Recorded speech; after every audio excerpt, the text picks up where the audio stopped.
Hi, my name is Jamie Lynch, and you are listening to Eating Habits, my podcast about everything restaurants. I will explore the human element of the hospitality business, and I'll talk to the who's who in restaurants, explore their stories, and hear what's on their minds in the ever-changing landscape of the food and beverage industry. Hey, this is Madison White, and you're listening to Eating Habits Podcast.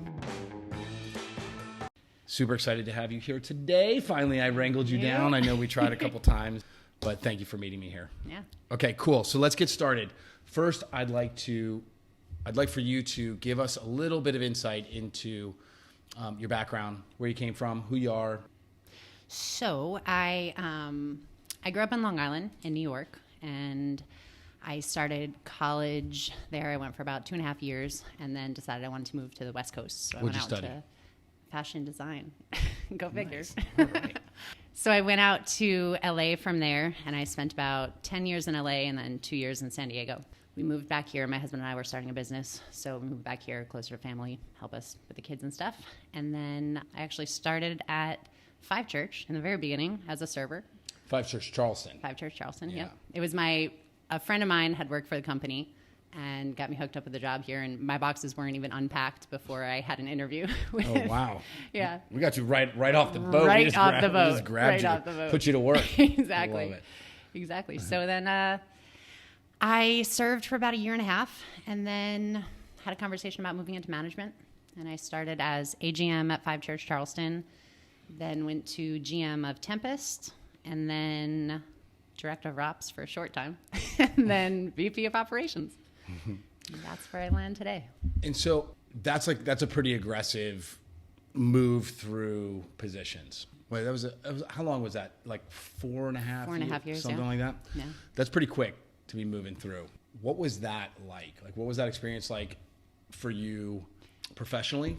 And then also like personally, like how did that, like professionally it had to have been difficult, right? Like you master a job, you're into a new job, right? I didn't master any of those jobs, for the record. We'll see. The jury's not out on that yet. We're still assessing. So professionally, Although that's not true, because you won some really great awards for your hospitality. I did. I was, What was it? server of the year. For what was the? I can't even remember. I You're think it was terrible. the South Carolina Restaurant Association. Yeah. That's what it was. Yeah. That's Yeah. awesome. Yeah. So Yeah. I would say there's a small level of mastery involved in that.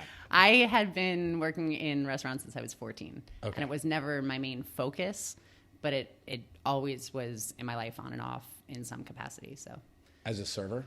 Or did server, bartender, never management. I only stayed on the service side of it.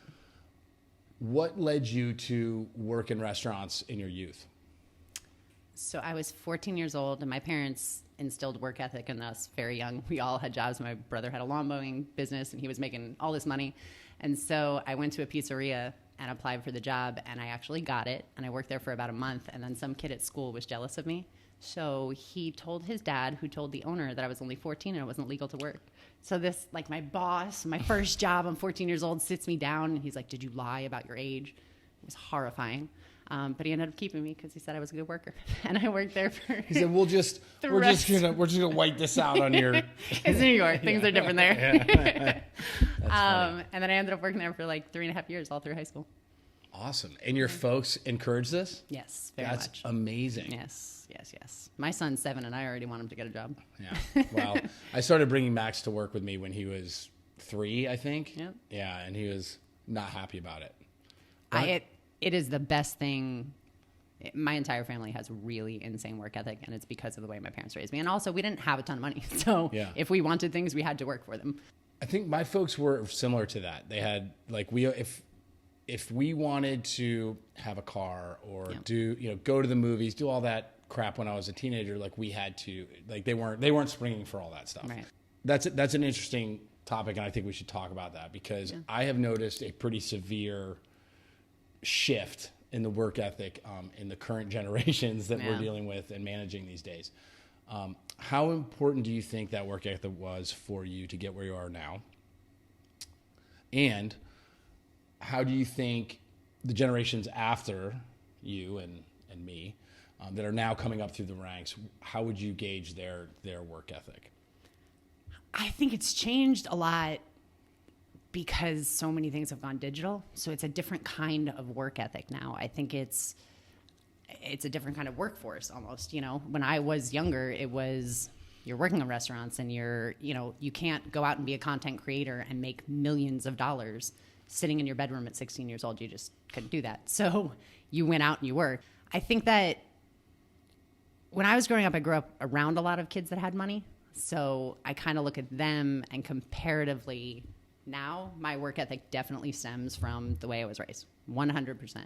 My dad worked 2-3 jobs sometimes, and my mom raised 4 kids and worked the entire time. So I grew up with that example.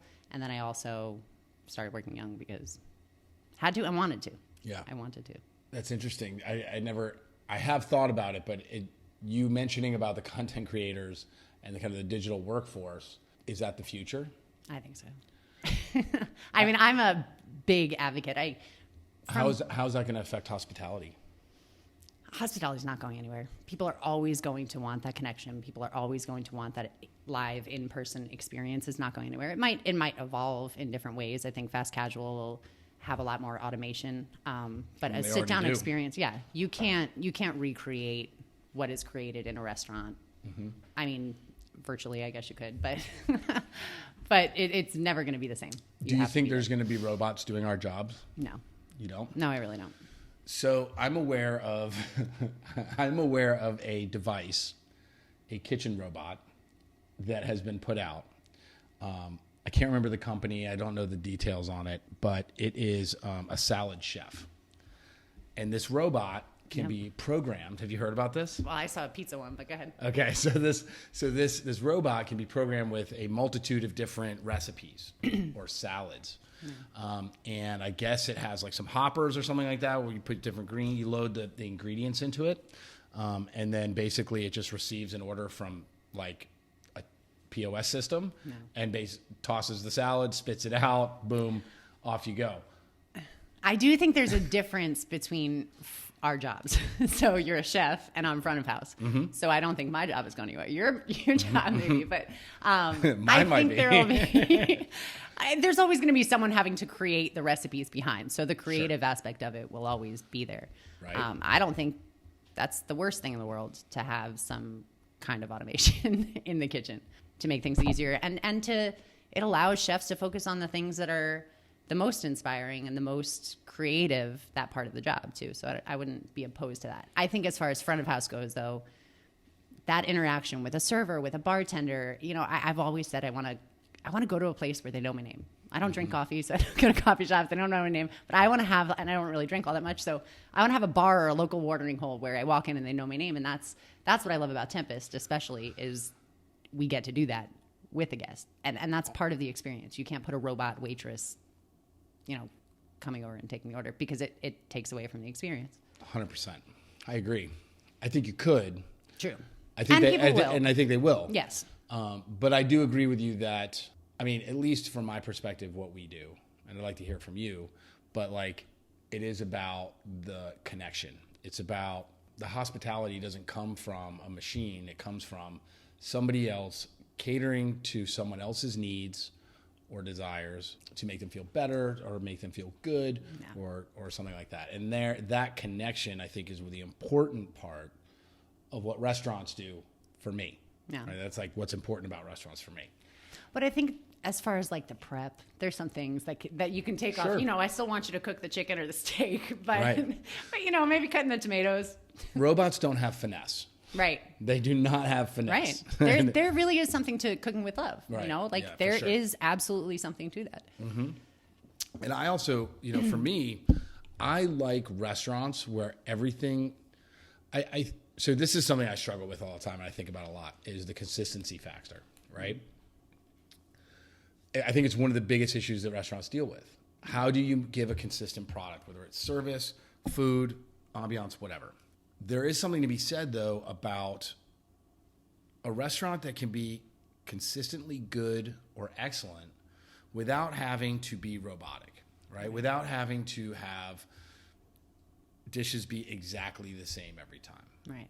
Like, to me, I like the realistic, rustic nature of a dish altering with an ingredient, or you swap out a type of onion, right? Like, I actually get into that kind of stuff. Yeah. You use a different kind of a flour or a different kind of flour for a pasta than you would normally use. It changes the texture, whatever, for the pasta. That, to me, is the nuanced, special part about what we do. It's perfectly imperfect. It's the imperfections that make it. And I think there's a range of excellence, I guess you would say. So consistency is one thing, but there's a range once you hit that it doesn't have to be exactly the plate you had the time before, but it is in the range of excellence. How do you quantify that range? How would you? I've had meals in our restaurants frequently that when they're to the normal person, nobody would ever know that there's something wrong with it. But I remember one time I was sitting across from Patrick and they didn't put shrimp heads in the sauce, whatever it was. And he was like, how would you know that? And I was like, I'm telling you, there's no shrimp heads. And we went up and we asked the kitchen. They're like, we made it with shrimp heads. And they came back 5 minutes later and they were like, we forgot the shrimp heads. Now Pat was like, this is amazing. It was the mussels. He's like, this is amazing. This is so great. And I was like, it is great, but that's the range. It is great, but it's not. Right. To the normal person, Pat would have never known that there's no shrimp heads. You recognize that because you've had that dish before. You know what it was supposed to be like, right? You know what it could be like. Right. Most guests don't have that experience. That's an interesting thought because, I deal with that all the time, right? The range. Yep. And it's different. It's different by perspective. Which chef is on the pass, or is it me?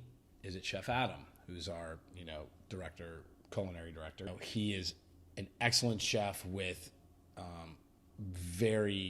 he's creative. He knows food well. He's worked with us for a very long time. I would say his standards are right up there with mine. And then we have some younger chefs who are kind of new to the game. Sometimes they're on the pass. Are they going to taste everything the same way? Right. Or their palates develop the same way? But isn't that part of what makes it, like you said, like a robot couldn't do that? Right. Because there is different palates of every chef. I can't believe the level of a flake of salt changing an entire dish. I can't get over that. Really, really changing the entire flavor profile of a dish if it's a little heavy-handed on, going out the door, or if it's not seasoned enough, or that's what, when meals are excellent, that's what makes it so special. Right. It really is like you hit every single checkbox and knocked it out of the park. And there's a lot of boxes to check. There are. Like a lot. Let's talk about those boxes. Let's not go down there are a lot of boxes to check.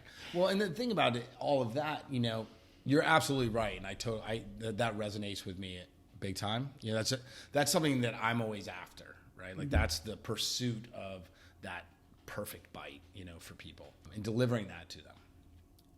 I think that gets lost a lot, especially in some of the younger generations. There's a lot of distraction in our industry right now that takes away from that focus of just try to deliver that perfect bite, that experience in the right setting, at the right time, with the right music, with the right people. And that's what makes it super special. Yeah. Let's shift gears a little bit. Yeah. I know you started in restaurants at a young age. I did too. As you grew older, college, did all this stuff, you still came back to restaurants. What is it about the hospitality industry that is the draw for you? What is the hook? I feel like it's cheesy to say. I genuinely like people. I genuinely like meeting new people and interacting with people in a way that changes me. I've had a lot of experience with customers that come in, and I'll tell you, going from the New York or from the LA market to South Carolina, that was a huge swing for me because I was like, people care about my life. I have guests that are interested in what I do, and just it was the most mind-blowing thing. It's a lot less interactive, I guess you can say, out in LA, or at least can be. And then down here, it was real Southern hospitality. That is what draws me in. And what's funny is I've been thinking a lot about it lately because that used to be the thing that filled my cup. It was the good tables and the regulars that come in and the little things that we get to do and interactions that we get to have with people. And as I move into management, I get less and less of that. So my cup is kind of filled different ways now. And it's still about the people, I think. It's about, we have done an incredible job of the teams that we build. And the reward in seeing them grow, Pat has said this to me from the beginning. Now I understand it. Now I see it. Now being able to give somebody a raise or being able to show somebody the way to do something and then have them execute and come back, you know, wide-eyed and be like, oh my God, it worked. Like, you know, like that. So it's still the people, is just the other side of it. And there's a more long-term payoff. Whereas hospitality front of house, I would, you know, have brief interactions with these people. And now I get to see it's a longer term interaction and I get to see like the whole payoff, you know, the whole story. Totally. And then how has that cup changed being in the position of VP of operations? So going from server, we were actually delivering the service and the interaction with the guests, to a manager who's now, your interest is now in the success of your team and their success is your success, which I totally get. But now this new role, fairly new role, of VP of ops, bigger picture. What does the cup look like now? Have you figured it out? No, I have not. And it's strange because now my job is to look more at the negative things. I know we talked a little bit about, you know, the reviews, whereas on the other side of it, you don't see so much of that side. My tables were all great. My tables loved me, and and now your tip with these were good or wasn't. You're like, oh, I must have done something wrong on that table. Yeah, and so kind of the higher up I get, I do see a little bit more of the behind the curtains, not so glamorous or romantic part of it. So the cup has changed in that I have to work a little harder to find the things that fill it, I think, because when you're in charge of a lot of people or a lot of departments or a lot of things, you know, making quick decisions and all that stuff, you see a lot more of the corrective behaviors or measures that need to happen. So I talked to one of my GMs a couple weeks ago and I was like, I'm working the floor a Friday night in Five Church Charleston. I was so excited because it was like, I haven't table touched in how long? You know, like that used to be the fun part of managing, was going around. I will never forget moving from Five Church Charleston to Tempest, the engagement, because people they're not eating at such a fast pace, but the engagement at Tempest is like every table you go to, like, if you want a pat on the back, go just do a couple table touches. Because it's like, well, I always try and get the chefs out front too, because, you know, we get all that like positive feedback and stuff. And you guys are doing a lot of the work. Right. And you don't get to see people. Actually, Adam did it when I was just in Nashville. Chef Adam came out with me and they gave him like a standing ovation. Everybody's clapping at the table. And I was like, this is the stuff. That's awesome. How are the chefs responding to that? Are they embracing that? Or are they it's a struggle with every one of them. They don't want to go out there. They will. And I think after they do it, they're like, wow, that was really nice. But then they just, I used to hate that. Pat used to do that to me in the early days, would drag me out for a table touch. And I hated being in the dining room. Really? It means so much to the guest. Yeah. I could go over as a manager. I can go over as the GM. I can go over as a server. I can go over as a bartender. But a chef comes out of the kitchen and takes time with that chef coat on. There's something about it that their faces just light up and they're like, oh my gosh. It's almost like they want to be able to say thank you. You know, they want to be able to. I think, and I've thought about this a lot. And for me, and I think there's a lot of chefs like me, maybe still out there. I don't know. Maybe not. I don't know. But, you know, for me, it wasn't that. I didn't feel comfortable in the dining room because my path in cooking was about nurturing people, but it was for me. And I didn't realize this until like recently. It was like talking with some therapists and stuff who was like, we were analyzing some behaviors and stuff. And they're like, do you realize that this thing that you're doing, right? It's not for them. It's not for the guests. You're not trying to please them. This is for you. This is your connection to them through your food and cooking. That's how you take care of people. You don't need to go out there and get a pat on the back. You just need them to have a good time and enjoy it. And that's what fills your cup. Interesting. Yeah. And I was, and so that struck me. I was like, you know, I never, like, that makes sense because I don't really have interest in like schmoozing with guests at all. Right. I look out the kitchen door And if they're smiling and having a great time, that's good. I'm like, keep it going. Do you think that causes some of the friction sometimes between front and back of house? Because our job and our purpose and our cups get filled by pleasing these people. Mm-hmm. And then we come in the back and we're like, hey, can you do that dish that you spent all this time creating, but can you do it without this and this and sub in this and this? I think that at times that will create friction. Yeah. I think there has been a lot of damage done to the hospitality business. Yeah. I'm air quoting over the years, where people that don't necessarily belong in hospitality are doing hospitality jobs. I agree. I think there's a lot of chefs out there that don't get it. You know, they're in it for a selfish reason, like a self-promotive type situation. Like, I want to be this, I want this award, I want that award and all that. Yeah. I don't think that jives necessarily with the hospitality business. And I think that's where that friction comes from. I agree. You know, if the servers aren't selling the dishes that they want sold or doing service the way the chef wants, it becomes a point of contention. Mm-hmm. And I think that misses completely the point of why we're doing what we're doing. Right. I know there's a lot of people that share that sentiment with me, but there's a lot of people that think I'm a fucking ridiculous fool for thinking that way. Right. But you know what? It works for me. Yeah. It works for us. I mean, our model is kind of based on that. And I think that that's something that I try to coach, right? Is like, are you looking at this with the right perspective?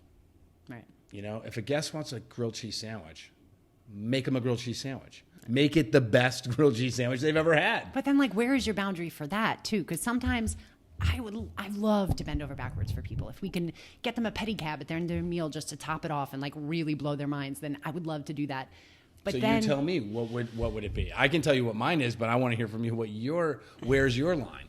I think so much of it comes down to how people ask for things. Mm-hmm. A demand is way different than a request, mm-hmm. and an appreciation shown when the request is fulfilled. And I think if it's reasonable and it doesn't take away the integrity of either what you're doing as a front of house manager or what they're doing in the back, mm-hmm. that's kind of the line that I would draw. Or if it doesn't mess up service and set you back and you have a full rail and you physically cannot do it, sure, make a grilled cheese if there's no one in the restaurant. But if it's a Friday night at 7:00 and we don't have it on the menu. Yeah, I think that's smart. And you know, my reaction to that, and has been in pre-shifts and stuff with our servers, is if we can, we will. Now, that's also discretionary to the chef. You know, like you said, at Friday night, you know, if they want, you know, a hand spun chocolate ice cream, well, you know what, that ain't happening. Right. You know, because if it's going to affect the quality or the experience for guests around you, then I'm not doing it.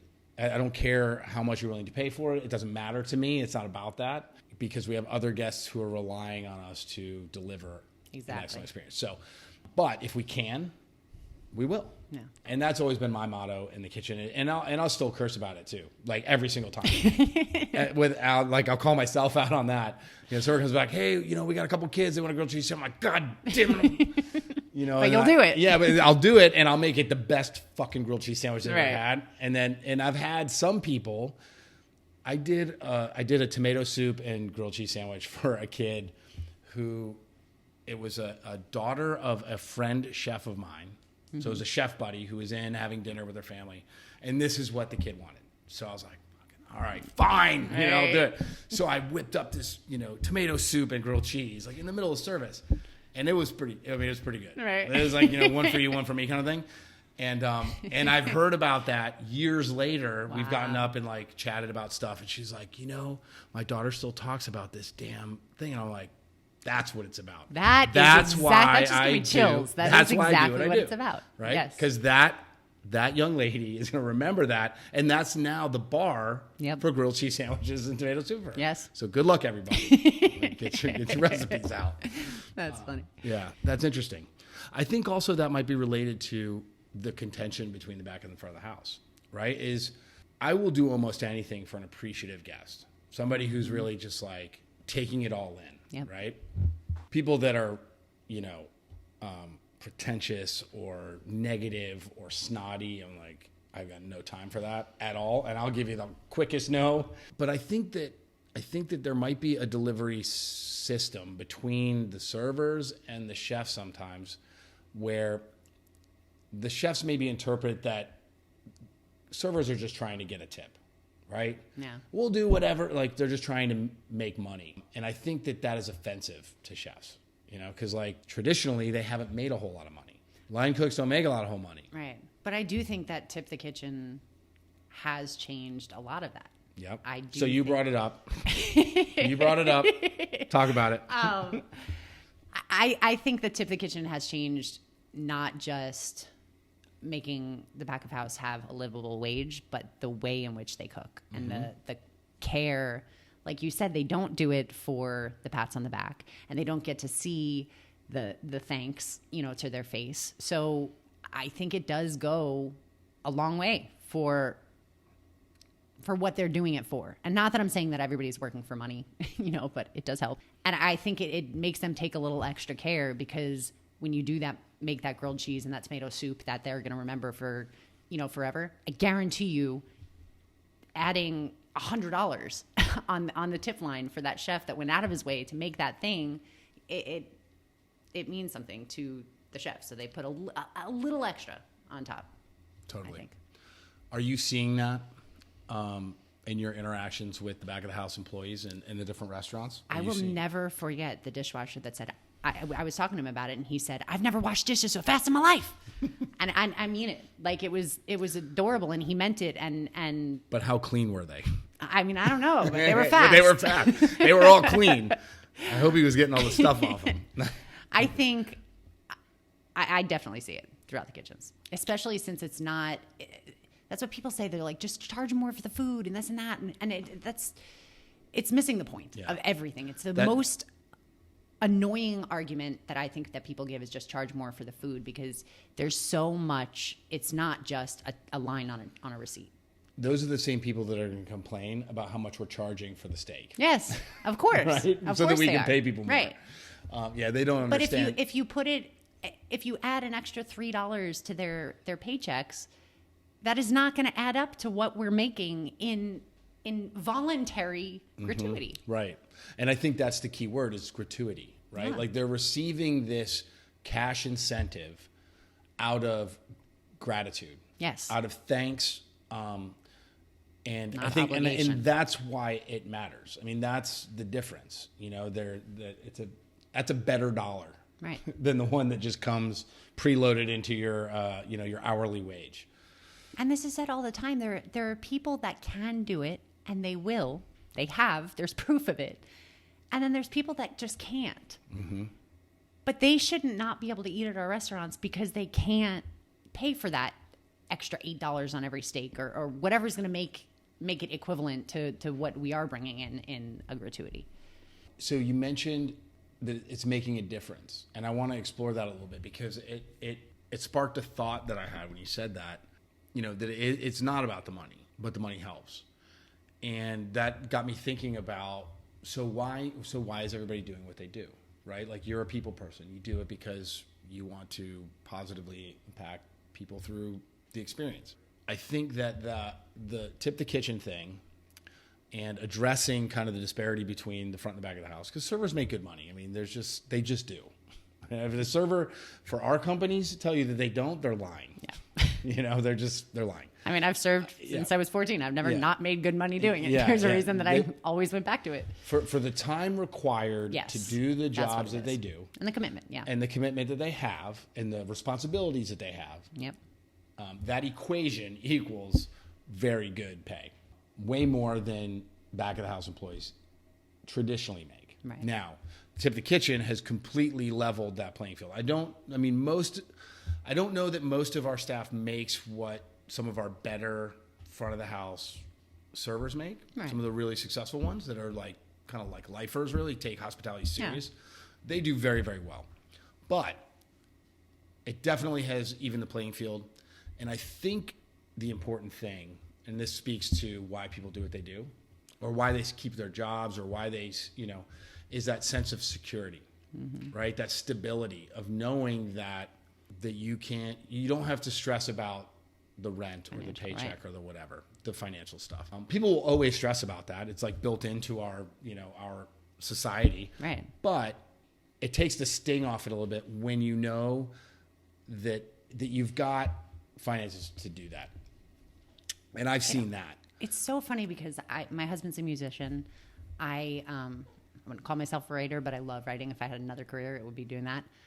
And I think chefs, everybody falls under that creative umbrella. Mm-hmm. And I think a lot of times there isn't that stability or security, but people give everything they have to it. So you have chefs that are giving everything just to learn, just to get to the next level, just to get to the next step. But there isn't an avenue for them to do it where they can make a living until they make it. You know, until you get to the top and you make it, or you burn out before you get there because you're putting so much in that the passion doesn't. I think just that outlet for creatives, it's almost like struggling musicians or starving artists. They haven't figured out that tip the kitchen line yet. Mm-hmm. And, same with writers or I guess blogs, and everything has made it a lot easier, content creators. But I think that all creatives kind of are fueled by that same passion. Mm-hmm. And so many times that passion doesn't pay, which is what Tip the Kitchen has changed. Yep, totally. Yeah. Well said. So what has been the most difficult challenge for you since I'm kind of circling back to this trajectory too, because you have a rare perspective on our business, our hospitality, how we do business, because you've kind of, in our company alone, in a short period of time, you've done a lot of different things, from being frontline server to manager to a more administrative kind of like executive oversight. What has been the biggest challenge for you to getting where you are now? And maybe the challenge that you see in front of you right now? Like, what is the challenge that you're dealing with today that you need to hurdle? I think probably the biggest challenge is learning what motivates people. We were kind of talking about that. When you're serving, I learned what motivates guests. And I kind of had years and years and years of experience on that. When you're managing people, it's a whole different... And so it might be the most challenging, but also the thing I find most fascinating about my job is getting through to so many different personality types and motivating people in a way that they're receptive to. And every single person in the company is different, from the dishwasher all the way up to the GM. Finding that thing and kind of balancing and navigating the management of people, I think is... And then I also think work-life balance. I tend to... That's a good one. Let's talk about that. Yeah. That's a good one. I tend to throw myself into anything I do 150%. So there's so many times that I take on a lot more than is actually required of me, I think. And then I end up just spinning and not feeling overwhelmed and not being able to handle it. I mean, I have a 5-year-old and a 7-year-old. My husband, I have a music school with him he runs it. He does everything for it. But, we have another business outside of this and stuff. So I think managing that as I've kind of moved up. And what's weird is I look back on moving up kind of through the ranks, and I didn't see it while it was happening. It just kind of happened. When I was AGM, I was doing work of a GM. And when I was GM, I was doing work of the job before. So it kind of happened like in a natural progression, I guess. Do you think that that's why you were able to progress as quickly as you did? Because you have that drive to, go all in, do the work of the job you want to be in or whatever, more than the position that you are in? I don't think I was thinking about it at the time. Mm-hmm. I didn't realize that that's what I was doing when I was actually doing that. Mm-hmm. That was just the work that needed to be done at that time. So I kind of did it.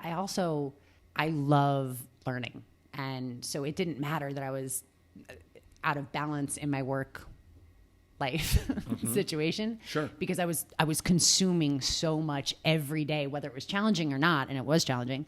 Whether it was challenging or not, I could look back 2 weeks after and be like, all of that hard work paid off because now I could do this. And that happened at such a rapid rate that it was like, that was my payoff. It didn't matter what money I was making, and I was making great money. It didn't matter about anything like that. Pat has asked me over the years, what do you want out of all this? At the end of this, what do you want? And honestly, I want options. I want to be able to have the knowledge. I'll never have all the knowledge I need, but have the knowledge to do anything I want, whether it be, you know, conceptualizing something myself or, you know, building out Fifth Street Group farther. How do we go farther? But I don't know. We're gonna do it though. I don't know. Yeah. We'll figure it out. You know, no matter what it is, at the end of it, I want options and I want the knowledge for the hands-on. I'm not a textbook person. I have a terrible memory. I can't remember anything. I have to physically do it to understand it thoroughly. That's how I learned. So how has that affected you personally, the work life? Because I think that many people, especially successful people in our industry, suffer from that work-life balance kind of thing. I know I do. What effect did that have on you or your family or that dynamic? And then to follow up that, like, where are you at with coping with that? Strategizing how to deal with it? Do you have some, like, what's your strategy there? I don't have one currently. I need to get a therapist. That is my plan, but I need to find time. Again, the balance. So that's a little further down on the checklist of things that needs to get done. Got it. I think it was really challenging. My husband is extremely supportive of anything I've ever done, and he has been. I mean, we met in a way that he was extremely supportive of something I was doing. So, I mean, my family support is insane. You know, I could not do this job, nor Ryan do the studio or any of it if my mom and dad didn't help out all the time. It's interesting because a lot of times I look at it and I'm like, man, if I was a man, nobody would look at me and be like, oh, she's away from her kids or this or that. And I put this crazy amount of pressure, and I mean, people don't say things to my face about it, but I'm sure people say things. I have 2 small kids and I travel often, and I'm away from the house. If I was a man, nobody would blink at that, because my dad did it when I was growing up. He was away all the time on business, and it's not an issue. But because I put this added pressure on myself. So sometimes I have to just give myself a check and be like, okay, relax. Your kids are loved, insanely loved. Your kids, if anything, they're over spoiled because on my days off, I'm like, okay, let's go do the most fun things in the entire world. And I have to jam pack their day to make up for any time I was away. I think a lot of it is me just turning it off and being able to. And I guess we get our feet under us more. We went through a really crazy year. You know, we did. We went through a really huge expansion in a year, and it required a lot. And I think it'll level out. I mean, it will. Coming out of COVID, expanding the way we did, it levels out. Okay. So or I keep telling myself that. Yeah. So your plan is that eventually it's going to level out. I mean, yeah. Eventually, and then we get the infrastructure in place. You know, when you expand that rapidly, there are a lot of holes that. I think the past 2 years was dynamically difficult because of the pandemic, because we had to close all of our stores for some amount of time. We had to find a way to restart the company without losing our asses, which we did, and I'm super grateful for that. We did open 3 stores in a year, which is kind of ridiculous in a normal circumstance, let alone coming off on the heels of a global pandemic and all this stuff. So we didn't necessarily make it easy on ourselves the past couple of years. I think it will even out too, and I think a lot of it is about pace. I mean, it was a dynamic, difficult time. But also in that is so much opportunity. The amount I got to learn because of all those circumstances might have taken me 10 years if we open a store every 6 years, or if, coming out of a pandemic and a staffing crisis and all of these things, like I had to adapt. We all had to adapt and pivot, and, that experience in and of itself. So I can look at the balance part of it and be like, it's a negative thing and whatever it is, but everything that we've done in the last 2 years, while it may have been challenging along the way, has sped me up 15 years. And I'm not a spring chicken anymore. So I don't really have 15 years to put into it, starting a career at 35, You got plenty of years left. I do. But,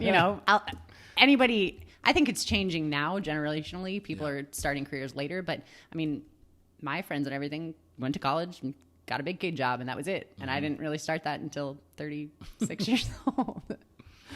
Well, keep it up. You're doing a great job, so we appreciate that. So what's your plan for the work-life balance? You don't have one? Or it'll just work itself out? Yeah. Is it something is it something that you think about or work on with any sort of regularity, or is it just kind of like you're aware of the difficulty of it and that just kind of has to be what it is right now? I kind of thrive in chaos. Mm-hmm. So while I would like it to dial down to maybe an 8 if I'm at a 10 right now, my our house is being built. We're kind of living is up in sorts, up in the air right now. Like there's a lot of things going on, and that will all even out. I think I've been reading a ton. I'm reading a book right now about Think Again, and it's all like mind over matter and kind of perception and the way you look at things and all of that. So I think that helps me. I really want to be a person that meditates and like has time for myself, because that is a hard thing for me. Is I put so much into work. And then when I go home, I mean, kids require so much, and a husband and everything. It's like I don't get a whole lot of, even if it's 10 minutes. I love driving. I will tell you, I absolutely love it, because it's like I hear nothing. Yeah. I don't have to, answer the phone. I could be like, oh, I can't look at my phone because I'm driving. I'm driving. Yeah, I get that. And then that's usually when I listen to an audiobook or do something for, me. So I think me finding more of that time, that's the plan. Who knows? Well, we'll keep you traveling. Perfect. You can do that. I mean, I can understand that. I think slowing down is important. I think you see a lot of stuff better and more clearly when you slow down. I excel in chaotic situations also. I don't enjoy it, though. I don't like it when things are crazy, and I prefer order and structure, and like I like a intense pace. I like that sense of achievement. See, that's the thing. I think if the intensity is there, that's fine. Yeah. Intensity with structure is good. Yeah. Like an organized chaos. Yeah. But I think if it was just, I guess I haven't really seen it with this company, but if it was just mundane and like every single day I'm going in somewhere and doing the same thing. That's one thing we do not have a whole lot of. I know. But if everything functioned, just, and I didn't really, then what would my purpose even be? Just oil the machines. Yeah. Just put a little grease on it. Yeah. I'd probably want to open something. Like, you'd create some chaos. It'd be something chaotic would happen. Organized chaos, but yes. I want to shift gears again, and we're going to do our little segment. Yes. We're going to start doing called Review the Reviews. I'm excited for this one. Okay. So we are going to, this is our pilot Review the Reviews. I'm going to read you a review from one of our guests, and we're going to dissect that a little bit. So the review reads, "They oddly seemed overstaffed, and the congregation of workers took away from the ambiance somewhat." Go on. Yeah, that's it. That's the whole thing. That's it. That's what I got. And I don't know how many stars it is. That was a quote from somebody's review. So I think that reviews, this is my problem with it, is I cannot just brush aside all of it. Dismiss it. This person is entitled to their opinion, whether I agree with it or not. I think there's value in every word. So servers congregating in server stations and chirping and talking loudly and all of those things is an issue. So there may be validity to what this person is saying. Let me interject and say this was in November of this past year. I mean, my take on this is that we're being penalized, or a guest is annoyed by the fact that we are employing people. Right. Maybe employing people that we don't necessarily need based on the business that we're doing, but we got people in jobs. Right. Yeah. I mean, it's outrageous that you would say that would detract from your experience. Mm-hmm. But I do think there is something to be taken from some reviews. What would you take from that review? No comment. Yeah, no comment. Okay. No comment. All right, so here's a good one. You'll know this one straight away. Oh, great. Okay. Beware. Oh, 2 stars. Beware. new ownership. They assumed the exact same space, kept the same logo, the same mediocre food, etc. But they do not honor any gift cards from the previous owners. Oh my gosh. Even though it's the same restaurant, we lost our $150 that they informed us at the end of our meal was due to the change in ownership. What's hilarious is... it's not done. There's more. But Jamie, we did discount them. Oh, did we? Yes, we did. I investigated this review myself. Did you? Yes. I did. I don't fault slow service, as I know everyone is struggling to keep staff. But come on, guys. You can't peace out for a few months just so that you don't have to honor a gift card. What? That's literally in the review. That's not great customer service any way you slice it. Don't get any gift cards from these folks. Something tells me that they will be another new owner soon. Hopefully a new restaurant, because it's a cool space, just poorly run. So everyone that works in that building, everyone that reopened that space, every bit of energy that went into creating the menu and changing everything over and serving us it every single day should go down the shitter because that person didn't get their gift card honored. It just, people don't understand. They don't have any kind of insight to the operations or how a restaurant functions, and they feel like it's like armchair quarterbacks, right? Yeah, totally. They have this food critic opinion on everything, and I mean, I also know our management team and how they would handle that situation and address that situation, and what comp we would do for it when we don't have to, and how they would explain that it was a completely different ownership and different financial. Why should we honor your gift card? Right. Because some other Yahoo gave you a gift card with our logo on it? Right. Right? It's kind of, to me, it's kind of baffling that like we should somehow, we are not the people who owned that restaurant before. Right. That gift card did not come to us. Right. We did not get paid. So why should you get, special treatment? No. And that's what I said about like the entitlement and the way people ask. I'm sure if that person was like, oh my goodness, I didn't realize that this was going to be so much and I didn't understand, and I would have comped the bill, and I guarantee you any manager in this company would have. They would have been like, we overate or we overspent tonight, I didn't understand. We totally would have taken care of the bill. It's not about the actual dollar amount. It's the way people go about the entitlement of just my request should be taken with disregard to reality, really. It's crazy. Yeah. Reviews have gotten really, since COVID, I think there's been a tonal shift. Why do you think that is? I have some theories on it, but I'm curious what you think. I mean, I think there's been a tonal shift in the entire world. That's our workforce. That's our guests that come in. That's everything is heightened, right? Emotions are so high because there's uncertainty, I think, because people had, change and were cooped up. I just think voices got louder because they were sitting behind keyboards and they were able to, it was acceptable, or it is acceptable online to pick someone apart and write all that stuff.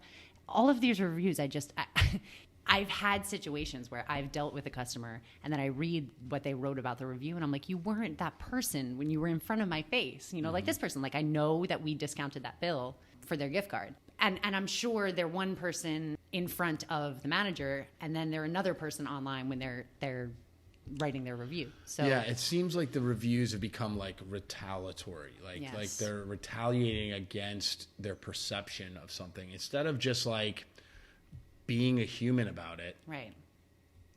And saying, "Hey, like this, like Michael here, 2-star Michael, we'll call him, just basically bullshitting this whole story about how he got ripped off his $150 because we're a different ownership group. It's kind of fucking ridiculous. And all Michael probably would have needed to do was say, "Hey, I didn't realize there was new ownership here. I've got this $150 gift card. That's what I'm saying. Is there anything we can do? Yeah. Can you help me out with this?" And I don't know that it would have been an issue. And but then you drop a bomb like that. It's like, why are you degrading the entire company because of your kind of circumstance? Right. You know what I mean? And if I recall correctly, we honored the gift card. So Right. I don't know. I don't get it. People are wild. I think there's a trauma related to the whole pandemic thing that like a societal trauma Yeah. that we're going to have to navigate through a little bit. And I think a lot of the problem is that and I say that as an industry, we let people get away with it. Mm-hmm. And in our restaurants, we don't. You know, I have had personal experiences where ownership has my back when a decision, you know, is made to ask somebody to leave or you know, whatever. But I don't think the whole industry backs that. And I do think that's changing because I think, like I said, the workforce has changed their mindset a bit. So ownership better get on board or you're not going to have staff. But yep. I just feel like this change is accepted or has been for a very long time where that whole mentality of the customer is always right, that needs to go away. Yeah. That is not accurate. The customer is not always right. Yeah. 100%. And I think sometimes people are afraid to say that. Yeah. I am hospitable as they come. You know, I will bend over backwards, but I do not believe the customer is always right. Yeah. And unfortunately, a lot of people will try to take advantage of that, and I think that's what's kind of ruined it, right? Yes. Is that, you know, I think, you know, that sentiment back in the day, people were a little less aggressive and prone to try to get one over or take advantage. But it seems like now there's a lot more that's like running rampant, people trying to take advantage or whatever, and you know, I think we're just not going to stand for it. You know, It's like within reason. I think, you know, it's still a hospitality game. You know, I think that's still the main focus, obviously, and we should keep that in mind. But at the end of the day, like, if people aren't being reasonable, right, there's no point. Why should we be? Don't want you to come back. Yeah, exactly. Cool. Well, thank you for that. That was fun. Thank you so much for being open to discussing all this stuff, and hopefully I'll have you back on here and we can talk about some other stuff. Sounds good. Thanks, Thank Madison. you. Appreciate it.